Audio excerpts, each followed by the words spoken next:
রাজধানীর পল্লবীতে রামিসার সঙ্গে ঘটে যাওয়া ন্যক্কারজনক ঘটনাটি নির্মমতার সকল সীমানায় যেন অতিক্রম করেছে।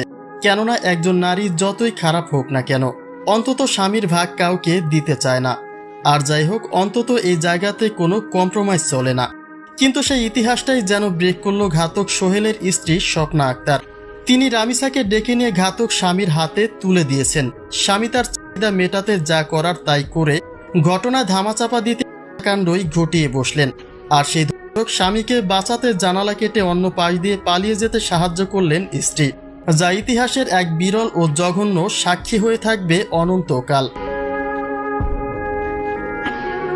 এই স্বপ্না আক্তারের পূর্বের ইতিহাসটাও জঘন্য। সোহেলের ঘরে স্ত্রী থাকা সত্ত্বেও সোহেলের সঙ্গে তিনি পরকীয়ায় লিপ্ত ছিলেন। অতঃপর ঘাতক সোহেল তার ঘর সংসার ত্যাগ করে স্বপ্নাকে নিয়ে আলাদা থাকতেন। খোঁজ নিলে জানা যায় সোহেলের বাবা মা এমনকি আগের ঘরের সন্তানের খোঁজ খবরও রাখত না সোহেল। স্বপ্নার প্রেমে মজে সব ভুলে শেষ পর্যন্ত সেই স্ত্রীর সহযোগিতায় প্রতিবেশের মেয়েকে ধর্ষণ করল সোহেল। রামিসার পরিবারের কাছ থেকে জানা যায় চাচার বাসায় যেতে রামিসা তার বোনের পিছু নিয়েছিল, কিন্তু সেই সময় সে একাই ছিল।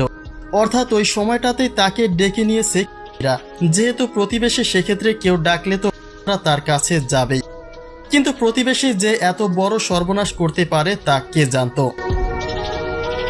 মা বলেন রামিসার জুতা দেখে যখন সন্দেহ বাড়ে তখন তিনি সোহেলদের দরজায় নক করেন। হয়তোবা সেই সময়কালে ঘটনা ঘটায় সোহেল রানা। কিন্তু নির্লজ্জ স্ত্রী স্বামীর চেষ্টাকে পুরোপুরি সফল না করা পর্যন্ত দরজা খোলেনি। সোহেলকে ঘর থেকে বের করে দিয়ে সে নিজে গ্রেফতার হয়েছেন, যা ইতিহাসের সবচেয়ে জঘন্য ঘটনার একটি।